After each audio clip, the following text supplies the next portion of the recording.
بسم الله الرحمن الرحيم والعاديات ضبحا فالموريات قدحا فالمغيرات صبحا فأثرن به نقعا فوسطن به جمعا إن الإنسان لربه لكنود وإنه على ذلك لشهيد وإنه لحب الخير لشديد أفلا يعلم إذا بعثر ما في القبور وحصل ما في الصدور. அஸ்ஸலாமு அலைக்கும் வரஹ்மத்துல்லாஹி வபரகாத்துஹு. கண்ணியத்திற்குரிய எல்லாம் வல்ல அல்லாஹுவின் நல்லடியார்களே, வணக்கத்திற்கு தகுதியானவன் அல்லாஹ் ஒருவனை தவிர வேறு யாரும் இல்லை என்கின்ற ஏகத்துவ கொள்கை ஏற்றவர்களாக நாம் வாழ்ந்து வருகிறோம். அவனுக்கே அனைத்து புகழும் உரித்தாகட்டுமாக. அவனிடத்திலே நாம் உதவி தேடுகிறோம். யாருக்கு அல்லாஹ் நேர்வழி காட்டுகிறானோ அவனை வழிகெடுக்க செய்யக்கூடியவன் எவனும் இல்லை. அல்லாஹ் யாரை வழிகேட்டில் விட்டுவிட்டானோ அவனுக்கு நேர்வழி காட்டக்கூடியவனும் யாரும் இல்லை. வணக்கத்திற்கு தகுதியானவனாக அல்லாஹுவையும் பின்பற்றுவதற்கு தகுதியானவர்களாக நபிகள் நாயகம் ஸல்லல்லாஹு அலைஹி வஸல்லம் அவர்களை ஏற்ற முஸ்லிம்களாக நாம் வாழ்ந்து வருகிறோம். இன்றைக்கு மனித குலம் தன்னுடைய அன்றாட செயல்பாடுகளிலே ஒவ்வொரு அசைவுகளிலும் தன்னுடைய அறிவை பயன்படுத்தித்தான் இயங்கிக் கொண்டிருக்கிறார்கள். எல்லா தருணங்களிலும் தன்னுடைய வாழ்வாதாரத்திற்கான அடித்தளத்திற்கு தன்னுடைய அறிவை பயன்படுத்தி சிந்தனையோடு தான் செயல்பட்டு கொண்டிருக்கிறார்கள். ஆனால் சில சந்தர்ப்பங்களிலே மூட நம்பிக்கைக்கு ஆட்பட்டவர்களாக தன்னுடைய அறிவை அடகு வைத்தவர்களாக மடத்தனமான சில காரியங்களிலும் ஈடுபட்டு வருவதை பார்க்கிறோம். எந்த ஒரு தருணத்திலும் நாம் முயற்சி செய்தால்தான் நமக்கு நன்மை கிடைக்கும் என்கிற சிந்தனையை தாண்டி ஒரு குறிப்பிட்ட நேரத்தில் இதை செய்தால் அது நல்ல செயலாக அமையும், குறிப்பிட்ட நேரத்தில் இதை செய்தால் அது கெட்ட செயலாக போய்விடும் என்கின்ற நல்ல நேரம் கெட்ட நேரம் என்கின்ற சகுனம் பார்க்கக்கூடிய செயல், ஒரு நாளை நல்ல நாள் கெட்ட நாள் என்கின்ற ஒரு நம்பிக்கை, ஒரு நிறத்தை இது நல்ல நிறம், இந்த கருப்பு நிறம் இது துஷ்டமான ஒரு நிறம் என்கின்ற ஒரு நம்பிக்கை, ஒரு பெண்ணாக இருந்தால் விதவையான பெண்ணாக இருந்தால் நாம் போகிற வழியில் ஒரு முக்கியமான காரியத்திற்கு போகிற பொழுது திடீரென்று அந்த பெண் குறுக்கிட்டு விட்டால் அந்த காரியம் விளங்காம போயிடும் என்ற நம்பிக்கை, தொடர்ச்சியாக ஒரு 10 வாட்டி 15 வாட்டி தும்மல் வந்து விட்டால் அதனால் ஏதோ நம்முடைய காரியமும் துரதிருஷ்டவசமா போயிருமோ என்கிற வகையான நம்பிக்கை, திடீரென்று பூனை குறுக்கால போயிட்டால் நம்முடைய காரியம் விளங்காம போயிருமோங்கிற நம்பிக்கை, இப்படி வகையான பல மூட நம்பிக்கைகள் மக்கள் மன்றத்தில் இருப்பதை பார்க்கிறோம். அந்த நேரத்தில் தன்னுடைய அறிவை அடகு வைத்தவனாக அந்த மூட நம்பிக்கையில் ஆட்பட்டவனாக இருப்பதை பார்க்கிறோம். சரி, இது ஒரு கிராமப்புறத்திலேயோ ஒரு சில இடங்கள்ல இது நடந்துகிட்டு இருக்குதா அப்படின்னு கேட்டாலும் கூட, இது போன்ற படிப்பறிவு அற்ற மக்களிடத்தில் தான் இது இருக்கிறதா என்று கேட்டாலும் கூட இல்லை என்று தான் சொல்ல முடியும். பெரிய பெரிய படித்த பட்டதாரின்னு சொல்றான், ஒவ்வொரு காரியத்தையும் ஒரு திட்டமிடலோடு புரோகிராம் அடிப்படையில் செயல்பட்டு கொண்டிருக்கிற இந்த மேலை நாட்டவர்கள்ட்ட கூட பார்க்கிற பொழுது அவனிடத்திலும் இதே மூட நம்பிக்கை ஆட்பட்டு இருக்கிறத பார்க்கிறோம். அவனுக்கு குறிப்பிட்ட ஒரு 13ஆம் நம்பர் பிடிக்கவே பிடிக்காது, 13ஆம் நம்பர் வீடு வாங்க மாட்டான், 13ஆம் நம்பர் ரூம் எடுத்துக்க மாட்டான், 13ஆம் நம்பர் வகையான எந்த வகையான ஒரு தொடர்புகள் இருந்தாலும் அதை ஏற்றுக்கொள்ள மாட்டான். ஆனா அவனுடைய கணக்குக்கு 13 தேவைப்படுது, ரூபாய் பணத்துக்கு 13 தேவைப்படுது, ஆனா நம்பர்ல 13 அவனுக்கு பிடிக்காது. இந்த மாதிரி பிரசவ வாடா 13ஆம் நம்பர் வேணான்றான், அவனுக்கு 11 12 14 தான் கணக்கே. இப்படி இருப்பதை பார்க்கிறோம்.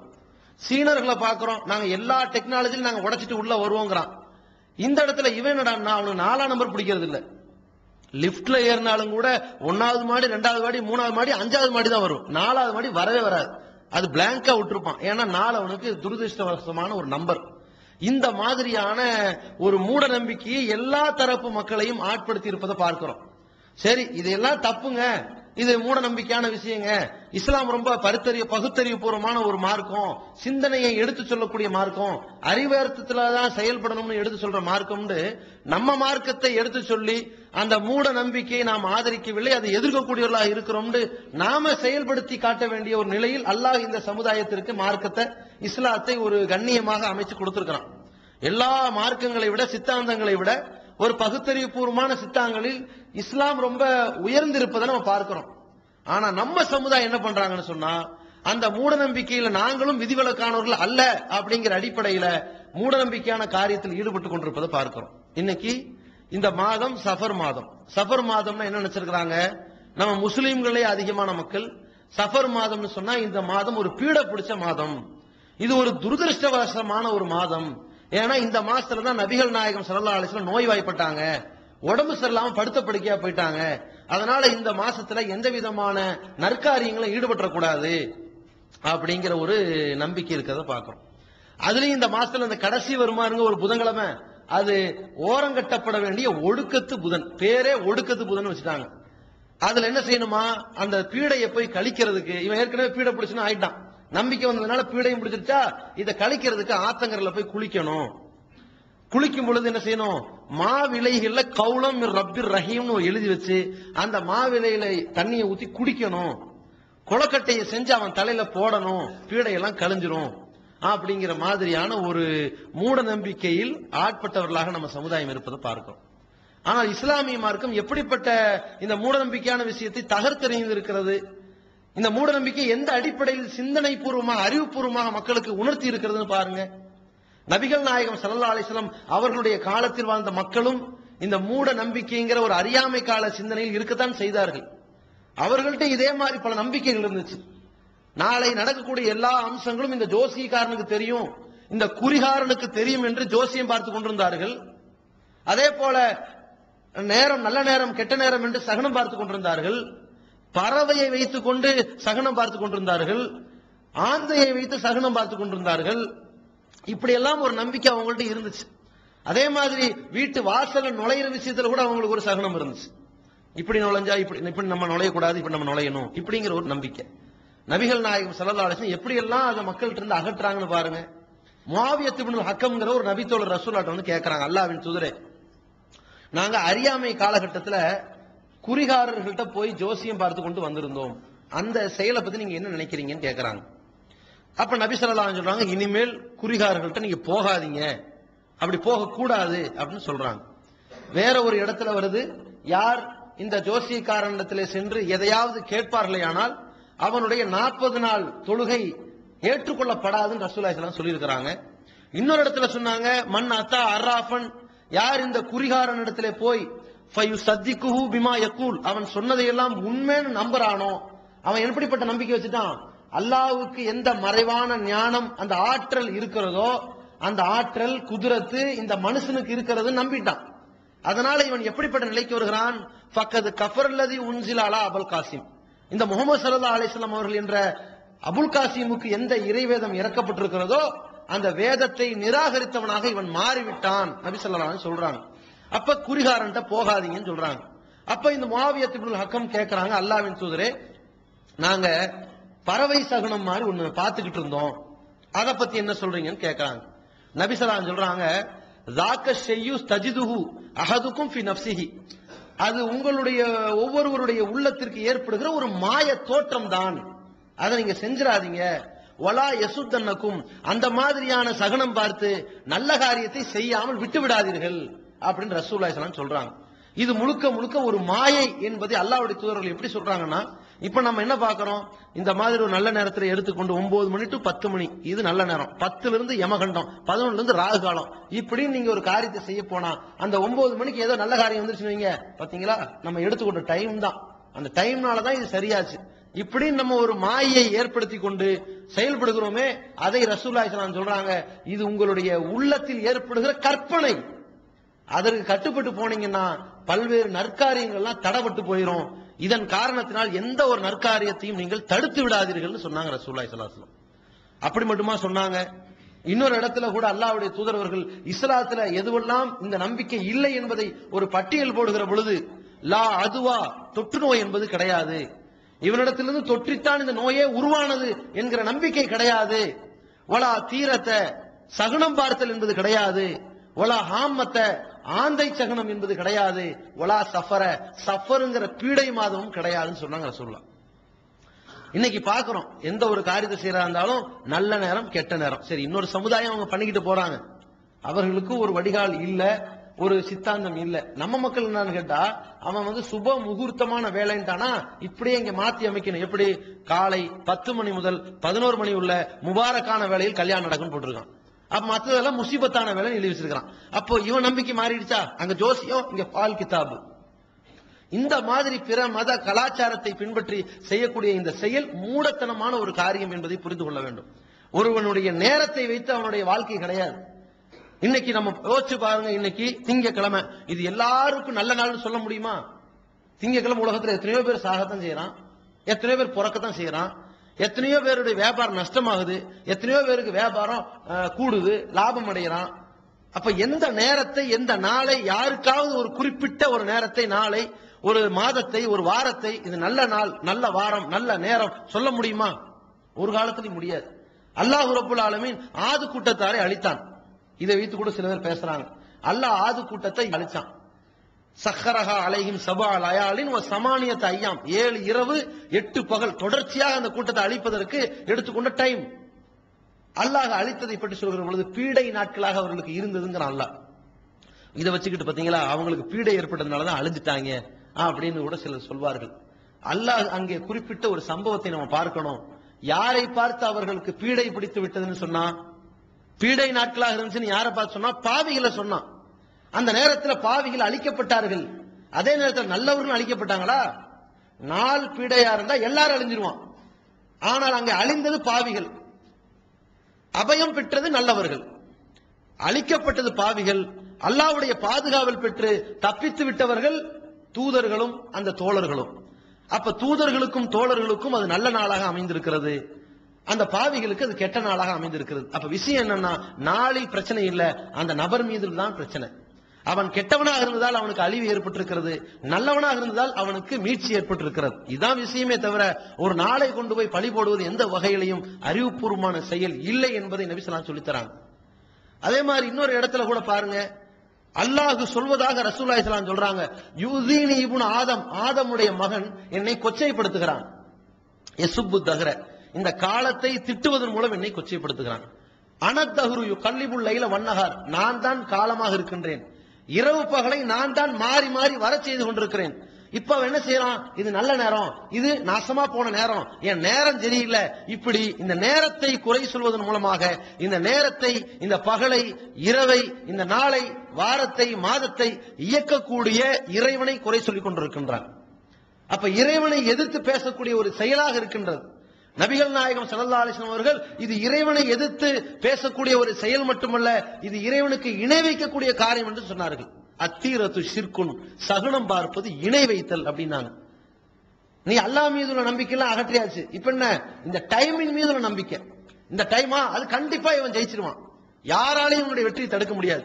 இந்த டைமா, இவனுக்கு நேரம் சரியில்லை, யார் வந்தாலும் இவனை காப்பாற்ற முடியாது என்று அல்லாஹ்வுடைய பவரை முழுக்க முழுக்க இந்த நேரத்தில் வைத்து விடுகிறானே, இது ஒரு இணை வைத்தல் தாங்க ரசூலுல்லாஹி ஸல்லல்லாஹு அலைஹி வஸல்லம். எந்த நேரத்திலையும் நேரத்தை அடிப்படையாக வைத்துக் கொண்டு நம்முடைய வாழ்வு மரணம் ஒரு காலத்திலும் தீர்மானிக்கப்படவில்லை. நேரத்தை, நாளை, வாரத்தை, மாதத்தை அடிப்படையாக வைத்துக் கொண்டு நம்முடைய இன்ப துன்பம் தீர்மானிக்கப்படவில்லை என்பதை மிக தெளிவாக புரிந்து கொள்ள வேண்டும். அதே மாதிரி அந்த மக்காவாசிகள்கிட்ட, அந்த மதினாவாசிகள்கிட்ட, இஸ்லாத்தை ஏற்றுக்கொண்ட நபித்தோழர்கள்ட்ட இன்னொரு வகையான ஒரு மூட நம்பிக்கை இருக்கிறது. என்னன்னு கேட்டா, அவங்க மதினாவிலிருந்து ஹஜ்ஜுக்காக வேண்டி போவாங்க. அப்படி ஹஜ்ஜுக்காக வேண்டி போகிற பொழுது வீட்டிலிருந்து வாசல் வழியா வெளியே போய் ஹஜ்ஜுக்கு போயிடுவாங்க. போயிட்டு திரும்பி வரும்போது என்ன பண்ணுவாங்களாம், நம்ம எந்த பாவியாக இந்த வாசல் வழியா வீட்டிலிருந்து வெளியே வந்தோமோ அதே வாசல் வழியா நல்லவங்களா உள்ள போனா நமக்கு ஒத்துக்காது, அது ஒரு சகுனம் சரியில்லை. நம்ம எப்படி போகணும்? நாம வீட்டிலிருந்து வெளியே வரும் பொழுது பாவியாக வெளியே வந்தோம், மீண்டும் நல்லவர்களா அந்த வீட்டுக்குள்ள போக கூடாது. அப்படி போறது என்ன பண்ணுமா, வீட்டுக்கு பேக் சைடு பொழஞ்சிடணுமா, வீட்டுக்கு பின்னாடி கதவுல வழியா நுழைஞ்சு உள்ள போய் உட்கார்ந்துக்கணும். அதுக்கப்புறம் வீட்டுல இருந்து வெளியே வரணும். பாவியாக வெளியே வந்தேன், ஹஜ்ஜுக்கு போயிட்டு வீட்டுக்கு பின்னாடி நுழைஞ்சு நல்லவனாக வெளியேறுகிறேன், இப்படி இருக்கணுமா? இப்படி இருந்தாலும் நன்மையா இப்படி நம்பிக்கிட்டு இருந்தாங்க. இதே மாதிரி மதினாவுல எல்லாரும் அப்படி செய்யறாங்க. ஒரே ஒரு நபித்தோழர் என்ன பண்றாருன்னா நேரா வீட்டு வாசல் வழி நுழைஞ்சிடறாரு. அவரை பார்த்து மக்கள் எல்லாம் பேசுறாங்க, அறிவு இருக்குதா, இப்படியா செய்வோம், நம்ம நன்மையை அடையணும்னு சொன்னா வீட்டு வாசல் வழியா பாவியாதான் வெளியே வந்தோம், பாவியா வெளியே வந்த இந்த வாசல் வழியா போக கூடாது, நல்லவனா தான் வெளியே வரணும். அதுக்கு என்ன செய்யணும், பின்னாடி வழியா கொல்லப்புறத்துல இருந்து வரணுமே நம்ம, நீ ஏன் இப்படி கொல்ல வாசல் வழியாம இந்த வாசல் வழியா வந்துட்டேன்னு சொல்லி கேட்கறாங்க. அவர் என்ன பண்றாரு, அதெல்லாம் கிடையாது, ரசூலா செஞ்சாங்க நான் செஞ்சேன் அப்படிங்கிறாரு. அப்ப ரசூலுல்லாஹி ஸல்லல்லாஹு அலைஹி வஸல்லம் போய் இந்த பிரச்சனை வருது. அந்த நேரத்துல அல்லாஹ் ஒரு இறை வசனத்தை இறக்குகிறான். லைசல் பிர்ர பி அன் தௌதுல் புயூத மின் லுஹூரிஹா. ஒரு வீட்டினுடைய பின்புறத்தில் நுழைந்து விட்டால் நன்மை கிடைக்கும் என்று நினைக்கிறீர்களே, அது நன்மை கிடையாது. வலாக்கின்னல் பிர்ர மனித்தகா. நன்மை என்று சொன்னால் அல்லாஹ்வை அஞ்சி நடக்கிறானே, அதுக்கு பேர் தான் நன்மை. வௌத்துல் புயூத மின் அவ்வாபிஹா. எனவே வாசல் வழியா நுழைங்க. அந்த மூட நம்பிக்கையும் அல்லாஹ் உடைத்து விட்டு உண்மையான சிந்தனை, நன்மையை நாடிய சிந்தனை என்ன தெரியுமா, உன்னுடைய மனசுல இருக்கணும், அல்லாஹ்வுடைய அந்த அச்சத்தில் இருக்கணும். அதை விட்டுட்டு இந்த வாசல் வழியா இப்படி நுழைஞ்சா நல்லவன் ஆயிருவான், பின்னாடி வழியா நுழைஞ்சா கெட்டவன் ஆயிருவாங்கிற இந்த செயலில் ஒருபோதும் வருவது கிடையாது என்பதை நபிகள் நாயகம் ஸல்லல்லாஹு அலைஹி வஸல்லம் அவர்களுக்கு உணர்த்தும் விதமாக, அந்த மக்களுக்கு எடுத்துரைக்கும் விதமாக அல்லாஹ் இந்த வசனத்தை இறக்கி வைக்கின்றான். அப்படி மக்கள்கிட்ட இருந்து ஒவ்வொரு மூட பழக்க வழக்கங்களை எல்லாம் நபி ஸல்லல்லாஹு அலைஹி வஸல்லம் அகற்றிக்கிட்டே வராங்க. இறுதியாக அல்லாஹ்வுடைய தூதர்கள் சொன்னார்கள், அலா அறிந்து கொள்ளுங்கள், குல்லு ஷைஇன் மின் அம்ரில் ஜாஹிலியா. ஜாஹிலியாவுடைய அறியாமை காலத்தினுடைய எல்லா காரியங்களும் மௌதுஉன் தஹ்த கதமைய, என்னுடைய கால் பாதங்களுக்கு மத்தியிலே போட்டு புதைக்கப்பட்டு விட்டதுன்னு சொன்னார்கள். ஆனா நம்ம சமுதாயம் என்ன பண்ணிட்டு இருக்காங்கன்னா, புதைக்கப்பட்டதெல்லாம் தோண்டி எடுத்துக்கொண்டிருக்கிறார்கள். அப்படியே காப்பி அடிச்சாச்சு. நல்ல நேரம் கெட்ட நேரம் தானே, வேற பேரை மாத்திக்க வேண்டியதுதான். நல்ல நாள் கெட்டினால் தானே, வேற பேரை மாத்திக்க வேண்டியதுதான். அங்க ஒரு குறிப்பிட்ட மாதம் நம்ம வேற மாதத்தை உண்டாக்கிற வேண்டியதுதான். சஃபர் மாதம், பீட பிடிச்ச மாதம் அப்படின்ற ஒரு நம்பிக்கை வைத்திருப்பதை பார்க்கிறோம். ரசூலுல்லாஹி ஸல்லல்லாஹு அலைஹி வஸல்லம் அவர்கள் காலத்திலும் இப்படி ஒரு நம்பிக்கை இருந்துச்சு. அவர்கள் காலத்தில் என்னன்னா, ஷவ்வால் மாதத்தை பீடை பிடித்த மாதம் நினைச்சிருப்பாங்க. அந்த மாசம் கல்யாணம் பண்ணக்கூடாது, எந்த நற்காரியத்தில் ஈடுபடக்கூடாது, அந்த மாசத்துல துரதிருஷ்டவசமான ஒரு மாசம் அப்படின்னு நம்பினாங்க.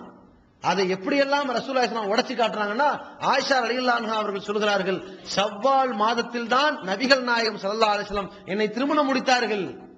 நீ என்னடா பண்ணக்கூடாதுங்கிற அந்த மூட நம்பிக்கை நான் உடைச்சு நிக்கிறேன் பார். ரசூலுல்லாஹி ஸல்லல்லாஹு அலைஹி வஸல்லம் உடைச்சு காட்டுறாங்க, திருமணம் முடித்திருக்கிறார்கள். அல்லாஹ்வுடைய தூதரவர்கள் அந்த மாதத்தில் தான் என்னோடு இல்லறத்தில் ஈடுபட்டார்கள். ஆயிஷா ரலியல்லாஹு அன்ஹா சொல்றாங்க. மற்ற மனைவியர்களோடு ஒப்பிட்டு பார்த்தால் அல்லாஹ்வுடைய தூதரவர்கள் என்னிடத்தில் அதிகம் பாசத்திற்குரியவர்களாக இருந்தார்கள். ஏன், ரசூலுல்லாஹி ஸல்லல்லாஹு அலைஹி வஸல்லம் அல்லாஹ்வுடைய தூதரவர்கள் ஆயிஷா ரலியல்லாஹு அன்ஹா அவர்களை திருமணம் முடிச்சாங்களே, அது ஷவ்வால் மாசம். குடும்பம் என்ன வீணாம போயிருச்சு? பாசத்தோடு இருந்தாங்கல்ல, நேசத்தோடு இருந்தாங்களே. இன்னும் சொல்ல போனா ரசூலுல்லாஹி ஸல்லல்லாஹு அலைஹி வஸல்லம் நோய்வாய்ப்பட்ட பொழுது கூட எந்த மனைவியுடைய வீட்டுல இருக்க ஆசைப்பட்டாங்க? எல்லா மனைவிமார்கள்ட்டையும் பர்மிஷன் கேட்டாங்களே, யார் வீட்டுல தங்கறது கேட்டாங்க? ஆயிஷா ரலியல்லாஹு அன்ஹா வீட்டுல தான் கேட்டாங்க. அங்கேதான் போய் காலத்தை கடத்தினார்கள். என்ன நினைச்சிருக்கணும், உன்னை கல்யாணம் பண்ணதான் என்னன்னு தெரியல, எனக்கு இப்ப நோய் வந்துருச்சு, உன் வீட்டு பக்கம் நான் வரமாட்டேன்னு சொல்லிருக்கணுமா இல்லையா? நபிகள் நாயகம் ஸல்லல்லாஹு அலைஹி வஸல்லம் அவர்கள் திருமணம் முடித்தது எந்த பீடை மாதத்தில் திருமணம் முடிக்க கூடாதுன்னு ஒரு நம்பிக்கை வைத்திருந்தார்களோ அதை தகர்த்தெறியும் விதத்தில் அவருடைய வாழ்க்கை இருந்துச்சா இல்லையா? இன்னைக்கு ஒட்டுமொத்த உலகமே பெருநாள் தினமாக ஷவ்வால் 1 கொண்டாடுகிறார்கள் முஸ்லிம்கள். எந்த மாதம் தொடங்கினால் அன்னைக்கு எல்லாரும் வீணா போயிருவாங்கறையோ அந்த முதல் நாளில் எல்லா முஸ்லிம்களும் மகிழ்ச்சியோடு இருக்கிறார்கள். போ, அந்த நாளில் எல்லா முஸ்லிம்களும் எப்படிப்பட்ட வாழ்க்கை, அதுல பசித்தவர்களுக்கு கூட உணவு கிடைத்து விடுகிறது, ஃபித்ரா கிடைத்து விடுகிறது. அப்படிப்பட்ட உலகமே இந்த மூட நம்பிக்கையை தகர்த்தெறிகிற அளவிற்கு இந்த ஷவ்வாலுடைய 1 ரமலான் பெருநாள் கொண்டாடுற அளவுக்கு ஆகிவிட்டது என்றால், இப்படி மூட நம்பிக்கைக்கு எதிரான ஒரு மார்க்கம், இந்த மார்க்கத்தில் இருந்துட்டு போய் சஃபர் மாசம் பீட மாசம் பார்க்கலாமா? இது பிரமத கலாச்சாரம் இல்லையா? இந்த அறியாமை கால செயல்பாடுகள் நம்முடைய வாழ்க்கையில மீண்டும் தொடரலாமா? ஒரு காலத்துல இருந்துச்சு, சத்திய பாதையை அறிந்து கொண்டோம், நேரான வாழ்க்கையை ஏற்றுக்கொண்டு வந்து விட்டோம். ஆனால் மீண்டும் பழைய வாழ்க்கையின் பக்கம் திரும்பி போகலாமா? நபிகள் நாயகம் ஸல்லல்லாஹு அலைஹி வஸல்லம் அவர்கள் சொன்னார்கள், மன் தஷப்பஹ பி கௌமின், யார் பிரமத கலாச்சாரத்தை பின்பற்றி போகிறார்களோ ஃபஹுவ மின்ஹும், அவர்கள் அந்த சமுதாயத்தை சேர்ந்தவர்களாக ஆகிவிட்டார்கள் சொன்னாங்க.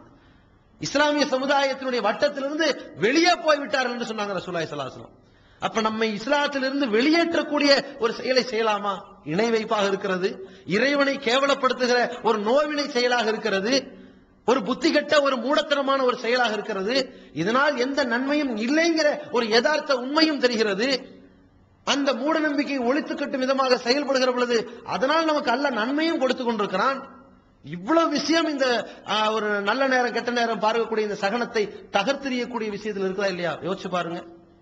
அதே மாதிரி இந்த மாதிரியான ஒரு அறியாமை கால செயல், இந்த மூட நம்பிக்கை யாரிடத்திலாவது இருக்குமானால் அவன் மறுமையில் எப்படிப்பட்டவனாக வரப்போகிறான் என்பதை நபிகள் நாயகம் ஸல்லல்லாஹு அலைஹி வஸல்லம் அவர்கள் பல்வேறு செய்தியில குறிப்பிடுறாங்க. ஒரு இடத்துல சொல்றாங்க, 3 பேரை பார்த்து அல்லாஹ் மிகவும் கடுமையாக கோபப்படுகிறான். அவர்களை பார்த்து அல்லாஹ் கடுமையான ஆத்திரப்படுகிறான். யார் அந்த 3 பேர் தெரியுமா? மக்கா என்கின்ற இந்த ஹரமுடைய எல்லைக்கு உட்பட்ட இடத்திலே பாவம் செய்யக்கூடியவனை பார்த்து அல்லாஹ் கோபப்படுகிறான். உலகத்திலிருந்து எத்தனையோ மைல் தொலைவில் இருந்து பயணம் செய்துவிட்டு புண்ணியம் தேட வந்திருக்கக்கூடியவன் அங்க வந்து தேடி வந்து பாவம் பண்றானா எப்பேற்பட்ட ஒரு பாவியாக இருப்பான்? அவனை பார்த்து அல்லாஹ் கோபப்படுகிறான். அதே மாதிரி ரசூலுல்லாஹி ஸல்லல்லாஹு அலைஹி வஸல்லம் சொல்றாங்க, அநியாயமாக ஒருத்தனை படுகொலை செய்வானேயானால், அவனை ரத்தத்தை ஓட்டுவானேயானால் அந்த காட்டு மிராண்டியை பார்த்து, கொடுங்கோலனை பார்த்து அல்லாஹ் கோபப்படுகிறான். அநியாயமா எந்த நியாயம் இல்லாம கொலை செய்யக்கூடிய கொலைகாரனை பார்த்து அல்லாஹ் கோபப்படுகிறான். அதே போல ரசூலுல்லாஹி ஸல்லல்லாஹு அலைஹி வஸல்லம் சொல்றாங்க, அறியாமை கால செயலை எவன் விரும்பி கொண்டிருக்கிறானோ அல்லாஹ் அவர்களை பார்த்து கோபப்படுகிறான். என்னடா நல்ல ஒரு வாழ்க்கை, அதெல்லாம் விட்டுட்டு வந்துட்டோமே என்று அந்த பழைய காலத்து வாழ்க்கை அதை நினைத்து கேவலப்பட வேண்டும், வருத்தப்பட வேண்டும், வேதனைப்பட வேண்டும். அல்லாஹ் பெரிய ஒரு நிலைக்கு நம்மளை கொண்டு வந்துட்டான். ஒரு காலத்தில் இருந்தோம், சே சொல்றக்கே வெக்கமா இருக்கு என்று பேச வேண்டியவன், நல்லா இருந்தோம் தேவையில்லாம கொண்டு வந்து விளையாட்டுக்கு பேசுவாங்க, என்னடா இது அதை சாப்பிடாது இதை சாப்பிடாது இப்படியே கொண்டு வந்து எல்லாமே ஒரு தள்ளு தள்ளிட்டு ஒரு விருந்துக்கு கூட போக முடியலடா இப்படின்னு சொல்லுவாங்க, ஒரு விளையாட்டுக்கு சொல்லிட்டு போயிருவாங்க. ஆனா எந்த அளவுக்குன்னு கேட்டா இவனுக்கு இந்த சகுனம் பார்க்கிறது, இந்த பிரமத கலாச்சாரத்தை பின்பற்றுறது, இந்த காரியத்தை எல்லாம் தூக்கி எறிஞ்சிட்டு வந்திருப்போமா? இதை நேர்வழியாகவும் மிகப்பெரிய ஒரு வெற்றியாகவும் மகிழ்ச்சியா எடுக்குமா இல்லையா? சில பேர் நிர்பந்தத்தில் நம்மளை தகுந்த மாதிரி பார்ப்பான். அதெல்லாம் ஒரு காலம், எப்பேற்பட்ட காலம் தெரியுமா? தர்காவுக்கு போனோமா, ஊர் சுத்தனமா, வாழ்ந்தோமா, ஒரு ஆட்டை அறுத்தமா, சாப்பிட்டோமா, அதுவும் இவங்க அது கூடாது, இது சிறுக்கு, இது பிதத்து, இது குஃப்ரு, இது குராஃபத்துன்னு இல்லாத பொல்லாதெல்லாம் கொண்டு வந்து சமுதாயத்தை ரெண்டாக்கிட்டாங்க. இப்படி பேச ஆரம்பிச்சிடும். யார் அறியாமை கால வழக்குகளை விரும்பி கொண்டிருக்கிறானோ அவனை பார்த்து அல்லாஹ் கோபப்படுகிறான்றாங்க ரசூலுல்லாஹி ஸல்லல்லாஹு அலைஹி வஸல்லம். நாம வந்துட்டோம்னா முழுசா உள்ள வந்துடணும். இங்க கொஞ்சம் அங்க கொஞ்சம், ஆத்துல ஒரு கால் சேத்துல ஒரு கால், ஒரு காலத்துல இருந்துடக்கூடாது. அதே மாதிரி நபிகள் நாயகம் ஸல்லல்லாஹு அலைஹி வஸல்லம் சொல்றாங்க, 4 காரியங்கள் இருக்கிறது, அந்த 4 காரியத்தை என்னுடைய சமுதாயம் கைவிடாமல் இருக்கிறார்கள் அப்படின்னு சில விஷயத்தை சொல்றாங்க. அதுல ஒன்று குலப்பெருமை பேசுவது. என் குலம் தான் ரொம்ப சிறந்த குலம், உன் குலம் தாழ்ந்த குலம் அப்படிங்கிற மார்க்கத்தில் இஸ்லாத்தின் பக்கம் வந்திருப்பான். ஆனால் பேசுகிற பெருமை குலப்பெருமை பேசிக் கொண்டிருப்பான். குலப்பெருமையை வந்து உடைத்து சின்னாபின்னமாக்கி ஒரு இஸ்லாத்தில் நுழைந்து விட்டு குலப்பெருமை பேசுறான். அப்படிப்பட்ட நோய் அவன்கிட்ட இருக்கிறது. பாரம்பரியத்தை குறை சொல்றான்.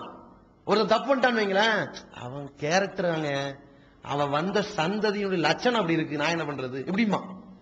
எல்லாம் அவன் வந்த குடும்பம் ஊரே சிரிக்குது, அதுல பிறந்தவன் எப்படி இருக்க போறான்? சேத்துல பூத்தது செந்தாமரையா, அதிசயமா இருந்துட்டு போலாங்க இப்படின்னு அந்த பாரம்பரியத்தை குறை சொல்லுவான். இறந்தவர்கள் வீட்டில ஒப்பாரி வைத்து ஓலமிடுவான். இந்த காரியத்தை எல்லாம் கைவிடாமல் இருக்கிறார்கள். சிலரை பத்தி ரசூலுல்லாஹ் சொல்லிட்டு வராங்க. அதே போன்று திடீரென்று மழை வருகிற பொழுது இந்த மழை கிரகங்களால் ஏற்படுகிறது. அந்த நட்சத்திரம் அங்க இருக்குது, இந்த நட்சத்திரம் இப்படி இருக்குது, அதனால மழை வரும், இல்லாட்டி வராது என்று கிரகங்களை வைத்துக் கொண்டு மழையை தீர்மானித்துக் கொண்டிருக்கக்கூடியவனாக இருக்கிறான். மழை பொழிகிறது என்று நம்புகிறான். இந்த 4 வகையான காரியத்தை இவர்கள் கைவிட வேண்டும். யாராவது இந்த காரியங்களை கைவிடாமல் இருப்பார்களானால் மறுமை நாளில் அல்லாஹ் முன்னிலையில் வருகிற பொழுது எப்படிப்பட்டவர்களாக வருவார்கள் தெரியுமா? தன்னுடைய உடலிலே தார் வடிந்த, கருப்பு தார் வடிந்த கீழங்கியை போட்டுக் கொண்டு வருவார்கள். சொறி சிறங்குகளான புண்களான மேலாடைகளை போட்டுக் கொண்டு வந்து நிற்பார்கள். உன் உடல்ல இஸ்லாம் இருந்தா உடையில எல்லாம் குஃபுர் இருக்கிறது, அசுத்தம் இருக்கிறது, கெட்ட செயல்கள் இருக்கிறது. அதை அல்லாஹ் சிம்பாலிக்கா கொண்டு வந்து மறுமையில் நிக்க வைப்பான். எத்தனை நாட்கள்? 50,000 ஆண்டுகள் மதிப்புள்ள ஒரு நாளில் கொண்டு வந்து நிக்க வைப்பான். அப்ப இந்த மாதிரியான ஒரு இழிவு நமக்கு தேவையா? யோசிச்சு பாருங்க. இஸ்லாத்தில் நுழைந்திருக்கிறோம் என்று சொன்னால் எப்படிப்பட்ட ஒரு வழிகாட்டுதல் நமக்கு கிடைத்திருக்கிறது? யாருக்கெல்லாம் கிடைக்க வேண்டிய நேர்வழி அல்லாஹ் நமக்கு பார்த்து கொடுத்துருக்கான். பாத்தீங்களா? லாஜிக்கா யோசிச்சு பாருங்க. இந்த நேர்வழி என்பது அறிவை வைத்தா வந்துச்சு. சில பேர் சொல்லுவாங்க, இந்த உலகத்துல அதிகமான மக்கள் இந்த சத்தியத்தை ஏத்துக்கல, இந்த ஒரு கடவுள் கொள்கை ஏத்துக்கல, அந்த கடவுளுக்கு இணை துணை கிடையாதுங்கிற கொள்கை ஏத்துக்கல, குறைந்த மக்கள் ஏத்திருக்கிறாங்க.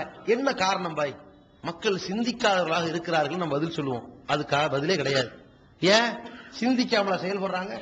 இப்ப லேட்டஸ்டா பாத்தீங்கன்னா ஒரு மொபைல் போன், ஒரு காலத்துல 2 செங்கல் வச்ச மாதிரி ஒரு மொபைல் இருந்துச்சு. இன்னைக்கு அந்த கம்பெனியை பாத்தீங்கன்னா மலை அடிவாரத்துல சில ராணுவ வீரர்கள் வச்சிருப்பாங்க. அந்த கம்பெனி அவங்க ஞாபகம் இருக்கும், பரிசியமா இருக்கணும். இப்ப அந்த கம்பெனி காலாவதி ஆகி போச்சு. அப்புறம் கொஞ்ச நாள் கழிச்சு இன்னொரு ட்ரெண்ட் வந்துச்சு, ஒரு மொபைல் கொண்டு வந்தான். அது 4 நாளுக்கு பேட்டரி குறையவே குறையாது, சார்ஜ் குறையாது, நல்லா டவர் எடுக்கும், கீழே போட்டாலும் உடையாது, ரிப்பேர் ஆகாது வச்சுக்கோங்களேன். அது கொஞ்ச நாள் நல்லா பத்து எரிஞ்சு மக்கள்கிட்ட. லேட்டஸ்டா என்ன பண்ணிட்டான், ஆண்ட்ராய்டு வெர்ஷன் ஒண்ணு வந்தான். இது வந்த உடனே இந்த வெர்ஷன் இல்லைன்னா எல்லாத்தையும் தூக்கிட்டு போய் குப்பையில எறிங்கிற அளவுல எல்லா மக்களும் அதை வாங்க ஆரம்பிச்சிட்டாங்க. இப்ப எது ரொம்ப தரமான மொபைல், பல நாள் நிக்கிற மொபைல் தானா, அவன் எல்லாம் கடை இழுத்து மூடுற அளவுக்கு ஒரு நிலை வந்துருச்சு. இவன் கடன்னு மேல வந்துட்டான். நான் கேட்கிறேன், இதெல்லாம் யாருடைய பேராதரவு? 700 சொச்சம் கோடி மக்கள் அதுல 500 சொச்சம் கோடி மக்கள் இதை விரும்பி தானே போறான், சிந்திச்சு தானே பிராண்ட் எடுத்தான், அறிவுபூர்வமாக சிந்திச்சு முடிவெடுத்தான். அவனுக்கு அறிவுக்கு இதான் சரி என்று பட்டது சரிதான். தரமானது எது, இன்னைக்கு மக்கள்கிட்ட அப்டேட் உள்ளது எதுன்னு தேர்ந்தெடுக்கிற எல்லா ஆற்றலும் அறிவும் சிந்தனையும் புலமையும் எல்லா மக்கள்கிட்ட இருக்கிறது. ஆனா இந்த உலக விஷயத்துல இவ்வளவு அப்டேட்டா இருக்கிறவன் ஏன் இந்த அல்லாஹ் ஒருவன் தான் கடவுள் அந்த ஓரிரை கொள்கை விஷயத்துல மட்டும் மிகவும் பெரும்பான்மையானவர்கள் பாவம் செய்கிறார்கள்? யோசிச்சு பாருங்க. சிந்திக்கலைங்கிறது பதிலா? சிந்திக்கலைங்கிறது பதிலே கிடையாது. ஏன் என்று சொன்னால் இன்னைக்கு செல்வந்தர்களை பார்த்தா கண்டுபிடிச்சிடலாம். ஒருத்தன் பெரிய பட்டதாரியா இருப்பான், 10ஆம் கிளாஸ்ல 100க்கு 100 மாவட்டத்திலே ஃபர்ஸ்ட், 12ஆம் கிளாஸ்ல மாவட்டத்திலே ஃபர்ஸ்ட், டிகிரி எல்லாம் ஃபர்ஸ்ட் கிளாஸ்ல பாஸ், மெரிட்ல பாஸ். என்ன இப்ப நிலைமை என்ன, 10,000 சம்பளத்துக்கு ஒரு இடத்துல வேலை பார்த்துட்டு இருப்பான். அவன் கூட படிச்சவன் 10ஆம் கிளாஸ்ல படிக்கும் போதே 2 சப்ஜெக்ட்ல போக்கு, பிறகு அட்டம் எழுதுனா அப்படி ஒப்பு தப்பி வந்தான். இப்ப என்ன, அவன் பெரிய செல்வந்தனா இருப்பான். என்னடா ஒண்ணுமே படிப்புக்கு சம்பந்தம் இல்லாதவன் கோடீஸ்வரனா இருக்கிறான், நல்லா படிச்சவன் 10,000 சம்பாதிக்கிறான். நம்ம அறிவுக்கே புலப்படல. அங்க என்ன சொல்லுவோம், அல்லாஹ் இவனை நாடி இருக்கிறான், அவனுக்கு இப்படி நாடி இருக்கிறான் நினைப்பமா இல்லையா? இதே மாதிரி தான் இவ்வளவு சிந்திச்சு எல்லா அட்வான்ஸ் டெக்னாலஜியை பயன்படுத்திட்டு இந்த மனிதன் கொடிகட்டி பறக்கிறான். எப்படி? இந்த ஹிதாயத்து விஷயத்துல பார்த்தா அப்படியே கோழி முட்டை மாதிரி இருக்கிறது. ஆனால் உலக விஷயத்துல பார்த்தா டாப் லெவல்ல போய் நிக்கிறான். நம்ம அறிவு பார்க்கணும், சிந்திச்சு பார்க்கணும். இது அவனுடைய சிந்தனை அடிப்படையாக வைத்து கிடைக்கப்படுறது இல்ல, இது ஒரு கிஃப்ட். அல்லாஹ் ரப்புல் ஆலமீன் கோடான கோடி மக்கள்ல கொஞ்சம் பேர் தேர்ந்தெடுத்திருக்கிறான், அவ்வளவுதான். எப்படி பார்க்கறான்? வணக்கத்திற்கு தகுதியானவன் ஒரு இறைவன் தான் கொள்கை ஏற்றுக்கொள்கிற மக்கள் சில பேரை அல்லாஹ் நாடுறான்.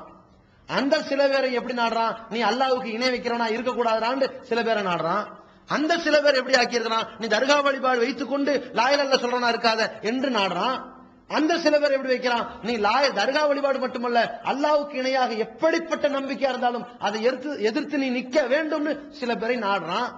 அந்த நாடுதலில் அப்படிப்பட்ட நாடப்பட்டவர்களில் அந்த அல்லாஹ்வுடைய நேர்வழி என்கின்ற அருள் வழங்கப்பட்டவர்களில் நம்மளையும் அல்லாஹ் தேர்ந்தெடுத்திருக்கான எவ்வளவு பெரிய கிஃப்ட். இதை நம்ம தட்டி விட்டு போலாமா?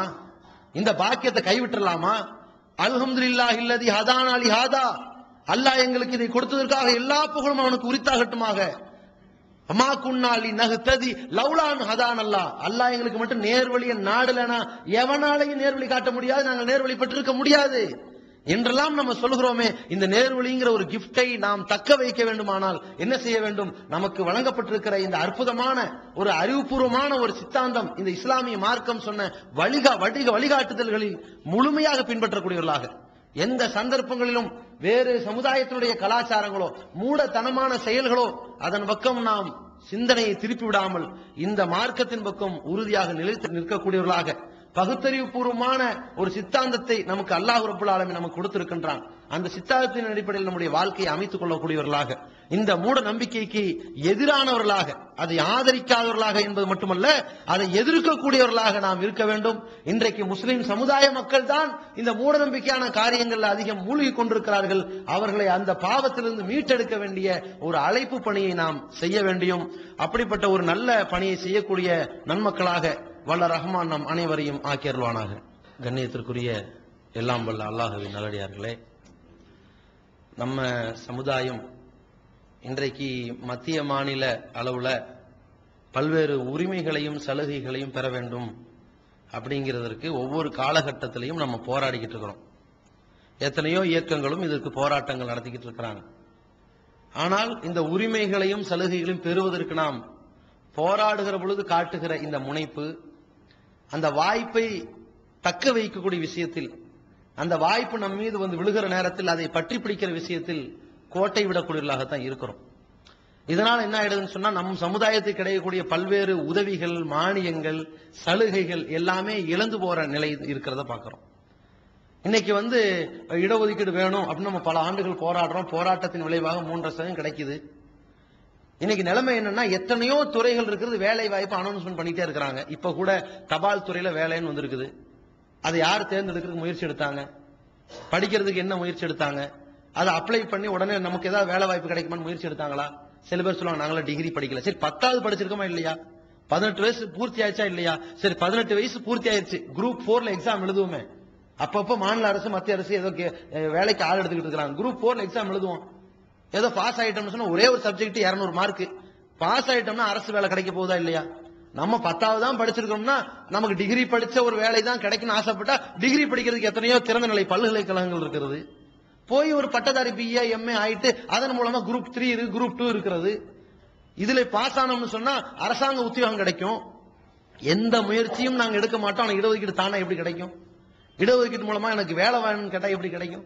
நம்மிடத்தில் ஒரு அப்டேட் இருக்கணும். நம்முடைய வீட்டுல, நம்முடைய வாழ்க்கையில, இன்றைக்கு நாம் வாழுகிற இந்த நாட்டில், இந்த தேசத்தில் நாம் இந்த பிரஜையாக இருப்பதற்கான அப்டேட் நமக்கு வேணும். இப்ப என்ன அறிவிச்சிருக்கிறாங்க? இத்தனை நாள் நமக்கு மானிய விலையில் கிடைத்திருக்கிற சிலிண்டர் வந்து ஜனவரியிலிருந்து ஆதார் அட்டை உள்ளவர்கள் அல்லது வங்கி கணக்கு உள்ளவர்கள் முறைப்படி அதை விண்ணப்பம் கொடுத்தால்தான் அது அமலுக்கு வர இருக்கிற ஜனவரி 1 என்னது, இந்த சிலிண்டர் வந்து உங்களுக்கு மானிய விலையில கிடைக்கணும்னு சொன்னா இப்ப செய்ய வேண்டிய பணி என்ன? எல்லா வீட்லயும் சிலிண்டர் உபயோகப்படுத்துறவங்களுக்கு இந்த செய்தி போகாம இருந்துடக்கூடாதுங்கிறதுக்காக மத்திய அரசாங்க சார்பா ஒரு SMS அனுப்பிட்டாங்க. உடனடியாக உங்களுடைய ஆதார் அட்டையை நகல் எடுத்து கொண்டு போய் ஒரு ஃபார்ம் ஃபில்அப் பண்ணி கொடுக்கணும் கேஸ் ஏஜென்சில. இன்னொன்னு என்ன, நம்முடைய பேங்க் அக்கௌண்ட்டை ஒரு ஃபார்ம் ஃபில்அப் பண்ணி கொடுக்கணும். அந்த ரெண்டையும் கொடுத்தால்தான் ஜனவரி அல்லது பிப்ரவரி பிறகு அமலுக்கு வந்துடும். நமக்கு மானிய வழியில சிலிண்டர் கிடைக்கும். 900 ரூபாய்க்கு இல்ல, 400 ரூபாய் கிடைக்கும். இல்லைன்னா 900 ரூபாய் கொடுக்கணும். இது ஒரு நிலை. இப்ப நம்ம உடனே ஆதார் அட்டை இருக்கான்னு வீட்டுல போய் தேவைப்பட்டா ஆதார் அட்டை ஃபில்அப் பண்ணவே இல்லை, பண்ணாதான் கிடைச்சிருக்கும். சரி, இப்ப என்ன பண்ணுது? ஆதார் அட்டை இல்லாட்டி பரவாயில்லப்பா, bank account G, bank account இல்ல ஜி, இல்லையா? சரி, பேங்க் அக்கௌண்ட் ஃபில்அப் பண்ணு போ, ரெடி பண்ணு போ. பேங்க் அக்கௌண்ட்டுக்கு என்ன 2 ஐடி கேட்கறான். ரேஷன் கார்டு இருக்கா? இருக்குது. ஆனா என் பேர் அப்துல் காதர், காதர் பாஷான் இருக்கு. அதுல எத்தனை வருஷம் ஆச்சு? அது 8 வருஷம் ஆச்சு ஜி. ரேஷன் கார்டு வந்து பேர் மாத்தினியா? இந்த இப்ப போறேன். அவன் ஒரு ஐடி கேட்பான். ஓட்டு ஐடி என்ன? வயசு முன்ன பின்ன ஆகி போச்சு, வாப்பா பேர் தப்ப எழுதிட்டான், அதை மாத்திர கொடுத்தியா?